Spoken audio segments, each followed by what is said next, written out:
উক্ত ১২টি নির্বাচনের মধ্যে আমরা ৪টি নির্বাচনের ফলাফল বিবেচনা করে অর্থাৎ ১৯৯১ সাল, ১৯৯৬ সালের জুন, ২০০১ এবং ২০০৮-এর নির্বাচনগুলো পর্যালোচনা করে এবং বিশ্লেষণ করে আমরা বিভাগওয়ারি কোন দল কতটি আসন পেতে পারে আমরা সেটা সম্ভাব্য একটা ছক আপনাদের সামনে উপস্থাপন করছি।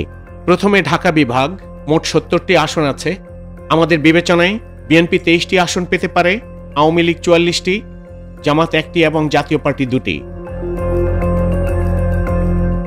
চট্টগ্রাম বিভাগের ৫৮টি আসনের মধ্যে বিএনপি খুব ভালো ফলাফল করবে, বিএনপি পাবে ৩৪টি, আওয়ামী লীগ পাবে ১৮টি, জামাত ৫টি, জাতীয় পার্টি কোনোটি পাবে না এবং অন্য কোনো দল ১-২টি আসন পেতে পারে। সিলেট বিভাগে ১৯টি আসনের মধ্যে বিএনপি ৭টি, আওয়ামী লীগ ১১টি, জামাত ১টি এবং জাতীয় পার্টি এবং অন্য কেউ আসন নাও পেতে পারে। ময়মনসিংহ বিভাগে ২৪টি আসনের মধ্যে বিএনপি ১২টি এবং আওয়ামী লীগ ১২টি, অন্য দল কোনো আসন না পাওয়ার সম্ভাবনাই বেশি। রাজশাহী বিভাগে ৩৯টি আসনের মধ্যে বিএনপি ২৯টি আসন, আওয়ামী লীগ ২টি, জামাত ৬টি এবং অন্য দল ২টি আসন পেতে পারে।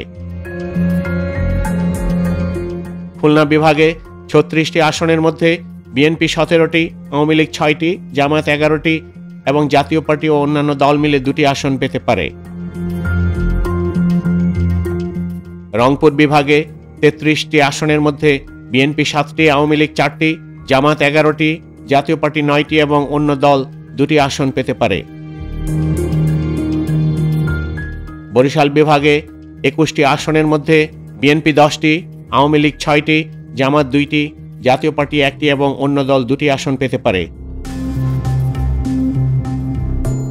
উক্ত বিভাগীয় ফলাফলগুলো বিবেচনায় আমরা পেয়েছি ২০২৬-এর নির্বাচনে বিএনপি সর্বমোট ১৩৯টি আসন পেতে পারে, আওয়ামী লীগ ১০৩টি আসন পেতে পারে, জামাত ৩৭টি আসন পেতে পারে, জাতীয় পার্টি ১৩টি এবং অন্যান্য দল ৮টি আসন পেতে পারে।